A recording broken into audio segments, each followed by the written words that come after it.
안녕하세요. 주부참치입니다. 오늘은 커버드콜에 대해서 이야기를 해보려고 하는데요. 바로 최근 핫한 ETF죠. 코덱스 미국 배당 커버드콜 액티브에 대한 소개입니다. 높은 배당과 주가 성장을 동시에 가져갈 수 있는 최고의 ETF인데요. 24년 타미당을 압도하는 성과를 낸 이 ETF를 알아보고 매수하려고 합니다. 상세하게 다룰 예정이니까 평소에 관심이 있으셨던 분들은 꼭 끝까지 시청해주세요. 이번 달 들어서 매주 영상을 만들려고 노력하고 있는데요. 그때마다 체크해보고 있는 공포 탐욕 지수입니다. 지난 관세 이슈로 정말 대폭락을 맞이하면서 4까지 떨어졌던 지수가 어느덧 21까지 올라왔는데요. 지금도 충분히 저가 구간이긴 한데 확실히 트럼프 관세의 90일 유예 때문인지 아니면 이 이슈에 익숙해진 것인지 공포는 수그러들고 있습니다. 다만 공포는 수그러들고 있는데 과연 이제 V자 반등을 할지 아니면 이게 데드캣 바운스가 될지는 지켜봐야 할 것 같네요. 얼마 전에 연금계좌에서 타미당을 전량 매도 후에 나스닥을 저가에 줍줍하고 있습니다. 벌써 약 2주가 넘는 기간 동안 매집해서 375주나 매수했는데요. 현재 대략적인 수익률은 마이너스 1%에서 한 2% 정도를 왔다 갔다 하고 있습니다. 나름대로 저가라고 생각은 하는데 올해는 나스닥이 전고점을 뚫기 어렵다고 생각하고 있는데요. 아직 트럼프 관세 이슈나 미중 분쟁, 그리고 우크라이나 전쟁, 물가, 금리 등 무엇 하나 완벽히 해결된 것이 없기 때문입니다. 그렇다고 약 2년간 AI 붐으로 이끌어왔던 증시도 새로운 주도주가 나타나지 않는 이상 어렵다고 생각하고 있는데요. 물론 제발 제 생각이 틀리길 바라고 있긴 합니다. 지금은 나스닥은 어느 정도 매수를 했으니까 여기서 추세를 보면서 조금씩 적립식 매수를 하거나 추가 하방 시 추매를 진행하려고 하고 있습니다. 다만 그러다 보니까 아직 현금이 남아있는 상태에서 그대로 두기가 너무 아까워서 계속 고민을 하고 있었습니다. 그냥 두거나 은행이자 받는 건 전 인플레에 현금이 녹는다고 생각하는 사람이기 때문에 어떻게 해서든 시장의 인플레는 이겨낼 곳에 돈을 두어야 한다고 생각하기 때문인데요. 그래서 그런지 최근 플러스 고배당주에 관심을 먼저 가졌었는데 배당 소득세 이슈도 없긴 한데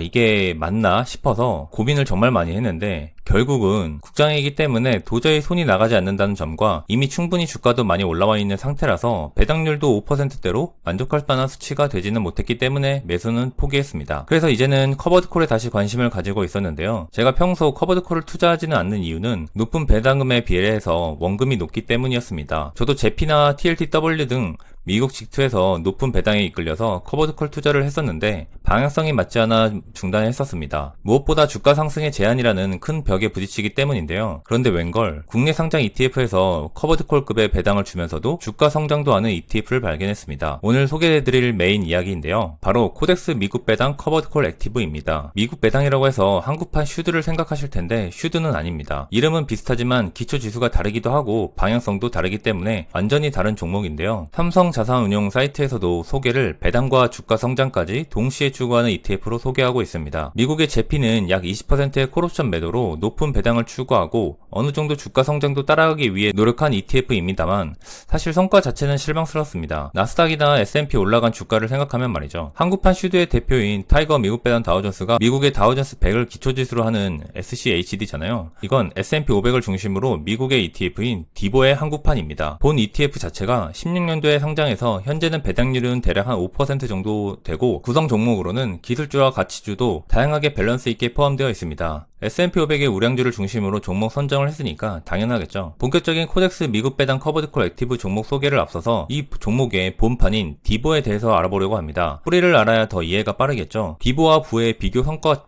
입니다. 배당 재투자 기준 백테스트를 돌려본 건데요. 디보가 16년 12월 상장이라서 17년도부터 기준으로 해서 부와 비교하면 최종 성과 자체는 차이가 좀 나긴 하는데 그래도 커버드콜이란 종목의 특성을 생각하면 엄청난 주가 성장이라고 할 수 있습니다. 게다가 월배당도 발 수 있죠. 무엇보다 최고 MDD 값은 5%나 차이가 나기도 하고 22년도에 다 같이 죽어나던 시기 엄청난 방어력을 보여주었습니다. 이거는 슈드보다도 더 방어력이 뛰어났는데요. 커버드콜 치고는 높은 배당률은 아닌데 꽤나 높은 배당과 주가 성장을 동시에 가져갈 수 있다는 점은 아주 큰 장점인 것 같습니다. 그럼 SCHD와 비교를 해볼까요? 똑같이 17년도 기준인데 주가는 똑같습니다. 배당도 더 받고 하락 방어도 더 좋은 것이죠. 슈드가 최근 1년간 더 성적은 안 좋은데 기술주들이 편출되면서 그렇게 된 것이라고 생각하는데요. 슈드 이외에도 같은 커버드콜 ETF인 제피와 제피Q를 비교해봐도 압도적 주가 성장을 보여주고 있습니다. 제가 서두에 이야기했던 높은 배당에 비교해서 주가가 녹는다는 개념이 여기서 나오는데요. 5년간 성과가 제피는 7%, 제피Q는 마이너스 1% 입니다. 아무리 높은 배당을 받았다고 해도 투자하고 싶지는 않네요. 그 외 디보의 배당은 19년도까지는 한 8%에서 10% 높은 배당이었는데 20년도 배당이 크게 줄어들면서 현재 배당률로 조정되었습니다. 본격적으로 코덱스 미국 배당 커버드콜 액티브에 대해서 알아볼 건데요. 한국판 슈드 그리고 나스닥 그리고 같은 커버드콜인 타이거 미국 배당 다우존스, 커버드콜 2호를 각각 비교해 보았습니다. 이 코미커는 디보를 근간으로 하긴 하는데 운용 방식은 조금 다릅니다. 그래서 패시브 ETF가 아니라 액티브 ETF인 것이죠. 액티브란 말은 말 그대로 그냥 운용사에서 적극적으로 운영해서 수익을 극대화한다는 것입니다. 단점은 어떻게 운영했는지에 대한 공유가 잘 안 된다는 것이겠죠. 하지만 결과적으로 24년도 한 해만 봤을 때 나스닥이 정말 지구를 뚫어가던 그 시점에도 토탈 리턴 기준 나스닥 뺨치는 성과입니다.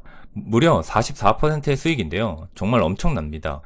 현재 주가는 당연히 미국 주식 전체 조정장이 왔으니까 하락한 상태이며 타미당 시리즈와 비슷하게 10% 정도 조정을 받았습니다. 나스닥은 20% 내려앉았네요. 그런데 성과는 나스닥과 유사하니까 투자 안 할 이유가 없겠죠. 타미당을 대신할 주식을 여기서 찾았습니다. 구성 종목을 그럼 자세히 한번 봐볼까요? 디보가 역시 들어가 있죠. 물론 주가 조정이 오면 그 비중이 달라지긴 하겠지만 부를 17%나 보유하고 있습니다. 그리고 중간에 스파이도 들고 있는데 합치면 S&P 500 지수를 대략 20%나 들고 있죠. 게다가 개별 종목들은 기존 디보를 따라가면서도 S&P 500 기술주도 대거 포함되어 있는 것을 볼 수 있습니다. 마이크로소프트 기준으로 계산을 해보면 실제 총 비중은 부와 디보에 포함되어 있는 비중, 그리고 개별 종목으로 들어가 있는 것을 포함하면 약 5%에 가까운 비중을 들고 있습니다. 부 단일 종목에 100% 들어가 있는 비중과 비슷한 수준이네요. 여기서 개별 종목에 대한 옵션 행사로 주가 성장과 높은 배당을 주고 있는 것이겠죠. 제가 그동안 슈드를 투자하면서 가장 아쉬웠던 부분이 기술주 비중입니다.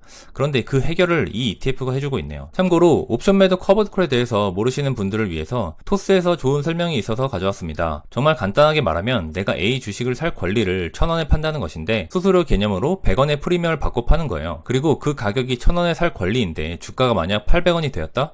그럼 당연히 안 사는 게 이득이잖아요. 그럼 매수자는 권리를 행사를 안 하고 수수료 100원만 주는 것이죠. 반대로 올라가서 1,500원이 되면 실제로 돈을 잃는다기보다는 자기가 주가로 500원을 벌 수 있었는데 100원만 벌게 되는 거잖아요. 그래서 주가가 우상향할 때 상방이 막혀있다는 이야기를 하는 것입니다. 다시 돌아와서 배당인데요. 커버드콜 투자하는 이유는 결국 높은 배당을 원하는 거잖아요. 그리고 커버드콜의 배당은 일반적으로 우상향하지는 않습니다. 그건 당연히 어쩔 수 없는 것이죠. 아까 커버드콜 옵션 매도에 대한 이야기를 말씀드렸죠. 그 성과가 좋으면 더 줄 수 있는 거고 나쁘면 언제든 줄어들 수 있는 것이죠. 그래서 커버드콜은 당장의 높은 현금 흐름이 필요하신 분들에게는 최적의 상품인데 꾸준한 주가와 배당 우상향을 바라는 분들에게는 적합하지는 않은 것입니다. 저도 그래서 투자를 하지 않았던 것이죠. 전 마음은 지금 은퇴를 하고 싶지만 현실적으로 아직도 거의 20년에 가까운 시간이 남았으니까요. 배당 내역을 보면 특이합니다. 24년도 2분기부터 급작스러운 배당 성장이 이루어지는데요. 정말 엄청난 성장입니다. 25년도도 매달 100원에 가까운 배당금을 주고 있습니다. 다만 아까 이야기했듯이 이건 결국 이 ETF 운용사가 운영을 정말 잘했기 때문인데 언제까지 이렇게 무한정 줄 수 있는지는 아직 의문입니다. 이런 높은 배당을 주기 때문에 최근 각광받고 있는 것이겠죠. 저도 꾸준히 적립식으로 매수까지는 아직 생각하고 있진 않는데 일단 현재 가지고 있는 현금의 도피처로는 딱이라는 생각입니다. 기존에 타미당 6천만원에 가까운 돈으로 월 20만원 정도의 배당을 받았다면 이 종목은 그 3분의 1인 2천만원만 있어도 비슷한 수준의 월 배당을 받을 수 있기 때문입니다. 제가 찾고 있던 안성맞춤의 종목인데요. 월요일 장 열리면 바로 매수 예정입니다. 풀매수 때려야겠네요. 포트폴리오 현황입니다. 기존에 나스닥이 아예 없었기 때문에 이제는 어느 정도 기술주 비중도 들어와 균형 잡힌 포트폴리오가 됐네요. 다만 직투 계좌에서 운영하는 종목들은 나락을 가고 있는데요.